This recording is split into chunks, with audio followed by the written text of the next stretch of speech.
Yeah, so what's the worst thing that can happen to Bitcoin right now? First, I think an outright ban globally. Right. I think collectively the central banks and the nation states collectively could rule and say, no, it's banned. That's the only thing. But if we look at it, what are they banning? They're banning computer code and mathematics. At the end of the day, when you think about it, and people believe, I believe in that code, and I'll certainly trade it for some value. So I think, as an ethical hacker and someone who builds and breaks software, believe me, I have looked. I'd love to find a way to exploit it, but the core of the code, the protocol level, is solid. Yes, there's been hacks, yes, there's been exploits, but it's sort of been in the implementation technology around Bitcoin. The actual core is solid. Not to say in the future it may not be exploited, but I think that's a real threat at the moment, is legislation effectively outlawing it. I think it's, sorry to people so much, but I think it's fascinating that it seems like almost a lot of questions have been about this kind of question of its reliability, and I think the media kind of project that a lot as well. I find it really fascinating how people are more comfortable to believe in like fiat currencies than kind of this kind of solid, reliable. And often people say, look at the price of Bitcoin, how much it's growing. You could also say, look at the fiat currencies, and due to the money printing, how much they're being devalued, rather than the price of Bitcoin going up. As you keep printing more money, keep devaluing your currency. 0% interest rates. It's not that Bitcoin's going up. Maybe it's just that the other fiat currencies are going down. Possibly. I'm not an economist. Just going back to your previous question. The reason Bitcoin price could be affected is, let's say, the popularity of Ethereum would surpass Bitcoin, and the global market would use Ethereum rather than Bitcoin. Of course, more people would be willing to sell Bitcoin, and more people would be willing to buy Ethereum. So this would have a change in market and in supply and demand, and of course the price of Bitcoin would kind of reduce, and then Ethereum would take over. But the reason is Bitcoin is number one is because it has a first mover advantage. And when I talk to cryptocurrencies to other people, if they don't understand the word cryptocurrency and I mention Bitcoin, they will understand it. So they've heard Bitcoin for a while now, and due to its popularity, like you said before, it's not the best technology out there, but for a certain amount of years, it'll stay number one due to just market movement and full adoption of Bitcoin, basically. Yes. So with the codes of coins being really open and the amount of different coins that you have, how easy is it to actually just customize your own digital currency? So all the code out there is open source. So there's nothing stopping anybody getting onto GitHub, clicking the fork button, and essentially cloning it. There's enough information out there if you ask the right questions. Which parameters do I need to customize? And you'll find them there. And if you've the time and a bit of passion, very easy. Now to fork an existing code base like Ethereum, and then add new stuff to it to keep it unique and innovative and grow. That takes a team of good people. So you can't even get generators out there. I know one for Bitcoin that'll generate a clone. You just fill in the parameters and it'll spit you out a source repository. And you need to get someone to compile and run that for you, but it's not hard. It's not hard. Technically, it's not hard. I think the more challenge is the monetary supply aspect of what your currency looks like. What's the max supply? What's the mining difficulty? What is the block time and stuff? So they're all questions that would go into the creation of a new currency.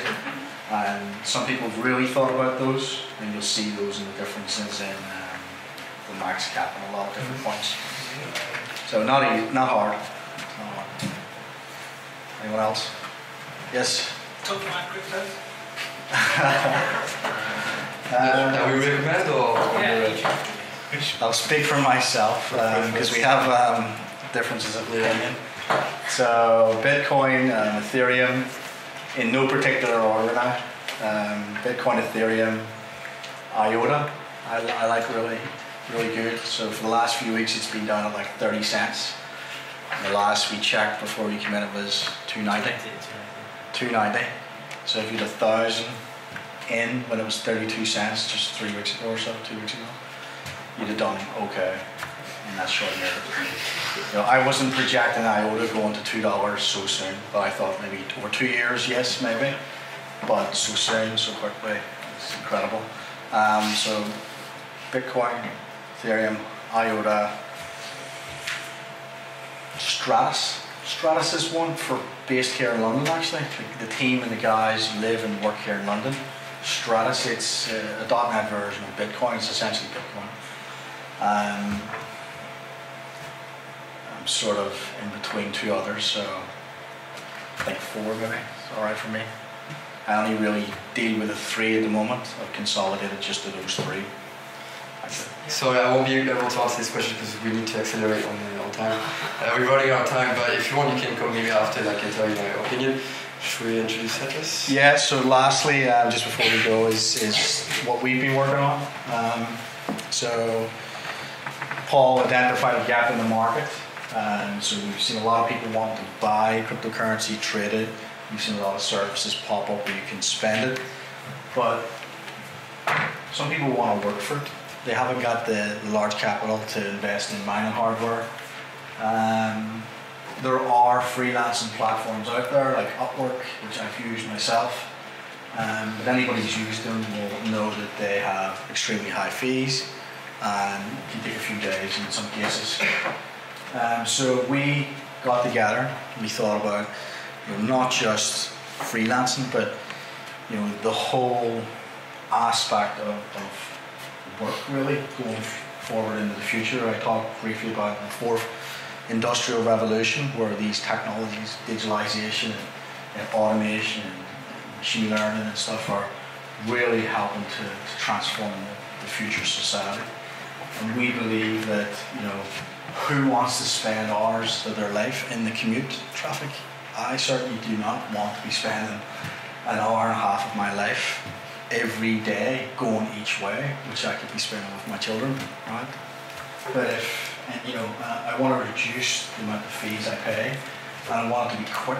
There's no need when I send money to the US every month that it takes 5 days and they charge me for it, when this can be done instantly with IOTA with no fees, essentially. So we put our heads together and we said, let's create Atlas as a platform not just for freelancers but for anybody using this new future of work. So we talked about smart contracts and decentralized applications earlier. So we didn't just want to build an application on top of Ethereum. We did create a whole new blockchain based off Ethereum. So we did fork the code base, but because we wanted to go a different direction from the Ethereum team, and we wanted to add our own new features, we wanted to be independent and not tied into Ethereum in any way. Thus we created our own blockchain and we put Atlas.Work on top of that to make it easy, to make it a gateway for people who just want to work. They don't need to know about smart contracts, they don't need to know about wallets underneath. We put a layer of abstraction there and give them a nice user interface, while it be mobile all the way up to essentially sign up, pick a job and get paid in a crypto of their choice. Bitcoin, Ethereum, our own coin on that network is the work coin.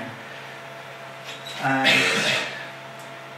it also taps in that unbanked set of people I talked about earlier, people in Africa, in India, that don't have traditional banking service. So to get onto this platform, to start working and getting paid in crypto, you don't have to have a traditional bank account.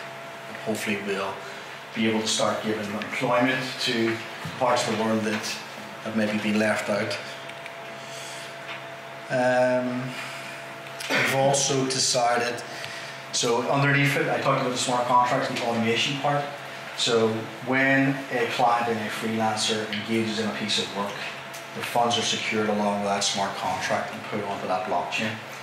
And we have hooks in to trigger the different functions in that smart contract. So like job completed, move the value of that cryptocurrency from the client to the freelancer. So underneath we've leveraged all of these features, but on the top layer application, we've just made it so easy for people to engage. And because it's a blockchain and it's not just a decentralized application on top, other third-party developers can come and build their applications, their decentralized application on top of this blockchain and consume these work coins. So a whole group of new applications and business models might arise, just as we've seen with Ethereum. Also, we want to allow freelancers and anyway users to build on top of our ecosystem, to basically make it as a more efficient work ecosystem for themselves and their peers. So allowing kind of this accessibility to the blockchain itself for them to work and develop their own dApps or any their personal software they want to work with.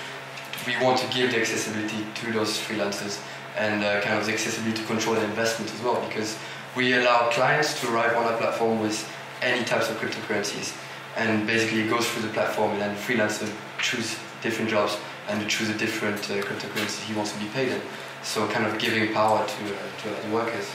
That's what we're trying to do. We've also started putting in some machine learning into the platform to help look at what's happening in that network in terms around employment and the types of employment going on, and maybe suggest, like recommend to freelancers how to improve their profile based on their peers who get more work than them, or just general career advice that we're gleaning from the machine learning algorithm on top. So we see the future of work in this fourth industrial revolution is decentralized. The old concept of stuck in an office, I think, is potentially going to decrease over the next decade, and more and more people are going to opt for more flexible remote working. And if we can fill that void, then that's something positive we can bring.